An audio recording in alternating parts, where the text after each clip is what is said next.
Hello and welcome to the final match that features cards from the new Dominion expansion, Dominion Plunder. Our first card is a duration card, Crew, plus 3 cards, draws a lot. At the start of your next turn, put this on your deck. So it stays out of the deck critically, and at the start of your next turn, it goes back on top of the deck. That may be convenient or that may be cumbersome, depending on the hand you have. Let's see what else we have. We have a couple other cards from Plunder here. Tools.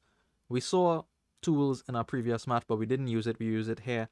Here's the big, nice display. Gain a copy of a card anyone has in play. Anyone means you or your opponent. If you have a good deck, you will get some advantage from tools. The last thing we haven't seen any of these. I think some new events have been added to Plunder as well. Avoid. This is nice. 2 coin, 1 buy.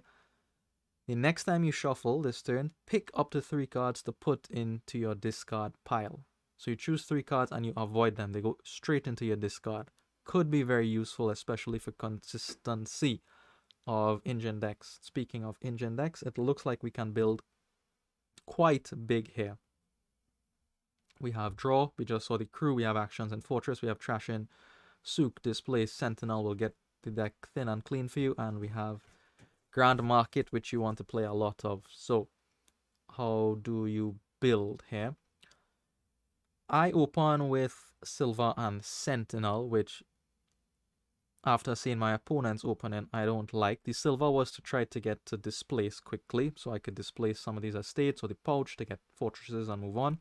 However, my opponent does something what I think is better. They go ahead, they get a Sentinel first up, and on the next hand, they avoid. So they can avoid estates or coppers or some combination of estates and coppers so that they see their sentinel earlier and the sentinel has a better chance of nicking off 2 estates. I think that's better than what I did, but never punished. We still get this place. Here comes the sentinel, nick off 2 estates. They get up to 4 and they'll be able to shuffle straight away. So they could avoid again here if they want, because they will trigger a shuffle, only 4 cards in deck. Or they could go for a fortress, a silver, something like that, for example. Avoiding is perfectly reasonable as well. You could trash a couple more coppers, then get the silver. They opt instead for the silver instead of the avoid. We, like I said, are never punished. We get to trash a couple of estates if we like. I choose not to because I want to exile one of them to gain a fortress. I buy a fortress. I have plans for the fortress more than the crew. The sentinel could trash it and draw it out of the top 5 cards, for example. Also, fortresses are a nice target for the displace. You could displace your fortress into Grand Market. Here's 4 for K. Could be a fortress. I'm expecting a fortress at this point, honestly.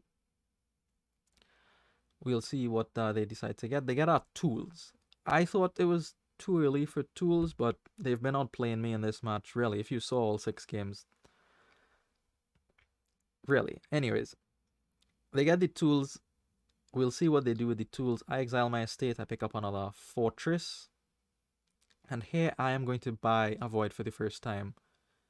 This time I am going to avoid the coppers. I would like to find the estate so that I can potentially displace it into something more useful. Fortress likely.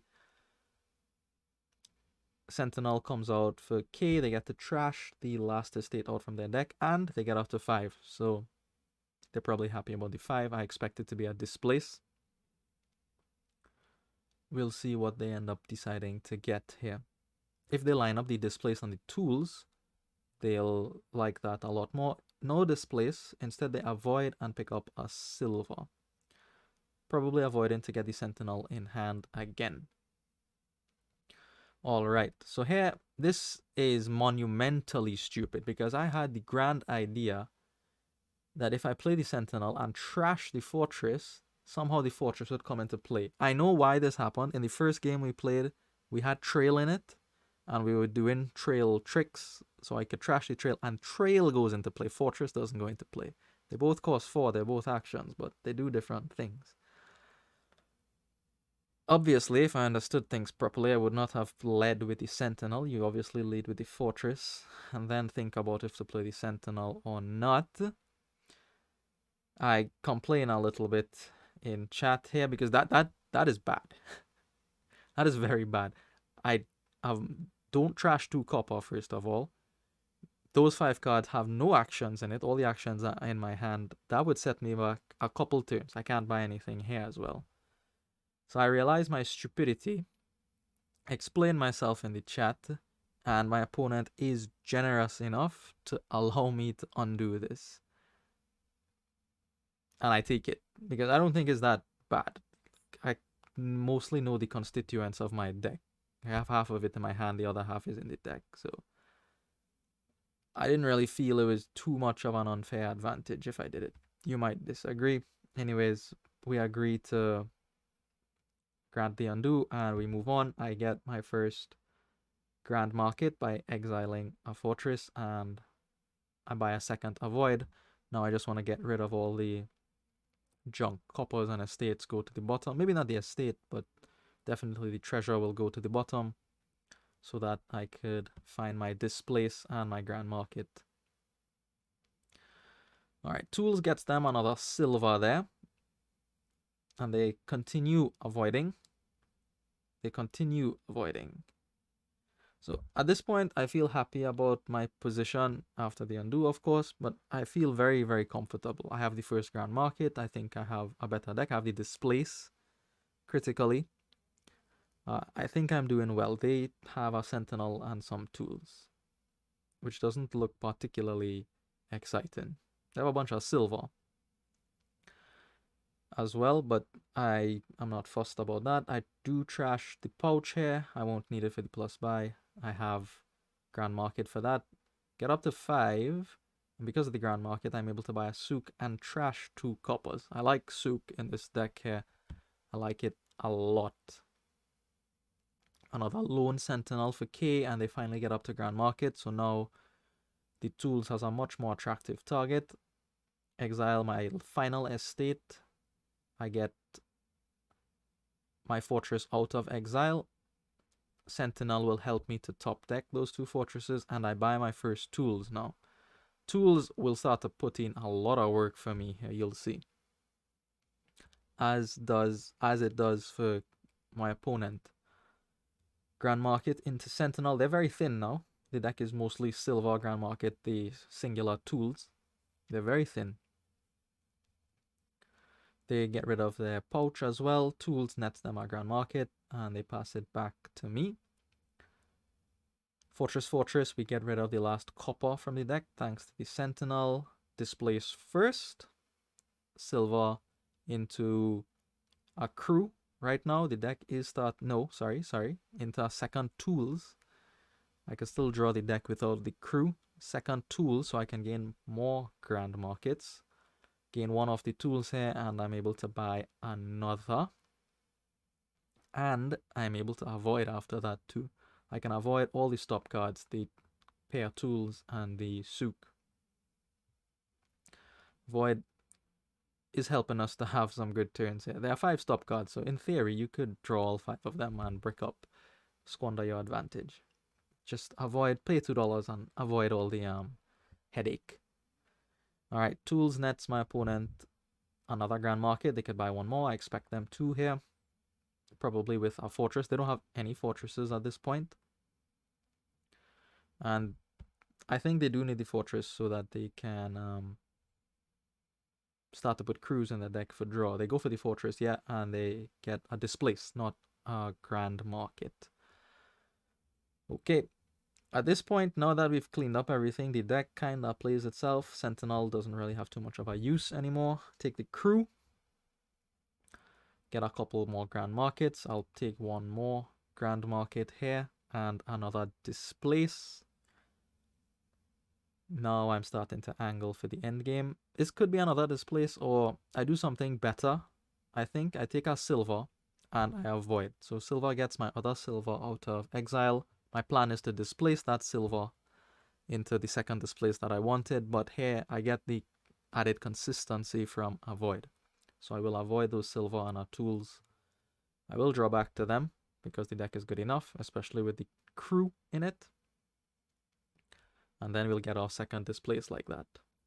Grand Market's empty, but we win the split 6-4. That is plus in our favor. And a souk for my opponent as well. Alright. We draw through the whole deck. I am able to exile one of those silvers into another displace. I find back the displace. Exile the second silver. Everything worked out very nicely for me here. I get a crew because I am planning to start going after the provinces now. I need just a little bit extra draw to make sure the deck is going to draw everything. The tools now will gain fortresses because the grand markets are finished. Could be crews as well, but I don't need more crews. You could argue for another displace here even. 17 is going to be a province. Could be double province, but I rather avoid just for consistency. And we get our gold. The gold is another target for the displaces. So we'll start to work through the provinces by displacing gold into province, displacing province back into gold, so we get more gold in the deck. Standard procedure at this point, and there's little threat for my opponent. They get a cauldron, probably the only way they could catch up, but there's Guardian here, so I don't even have to worry about cauldron at all. Crew for them, fortress for them as well. A second cauldron, and they will avoid. I just have to remember to buy a Guardian and we should be fine. Even without the Guardian, we should be fine. That hand was a little bit scary because the crew went on top of the deck. So I wasn't guaranteed to find a village there, but we did, probably thanks to our void, and we are able to draw through. Going to exile province into a gold first so that I can draw back the gold. Gold goes into province now. Souk first, then the crew before I increase the hand size. Tools will go ahead, gain a couple more fortresses. Quickly scan for a win. I don't think so. So we go ahead, get the Guardian, a couple provinces, and a final avoid.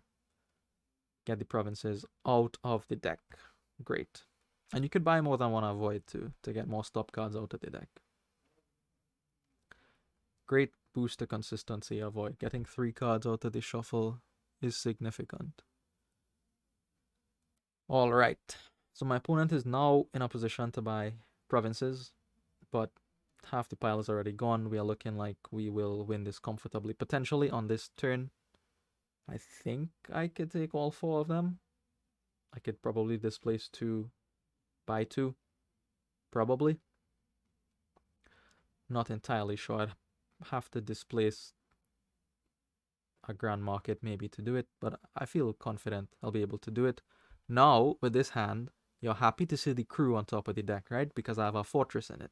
But if there wasn't a fortress here, if there was a tools or something, the hand was dead. The hand was dead because crew was on top of the deck. So, you know, sometimes that is a convenience from crew. Sometimes it is bad. It'll cause problems. Make sure you have plenty actions if you're using crew.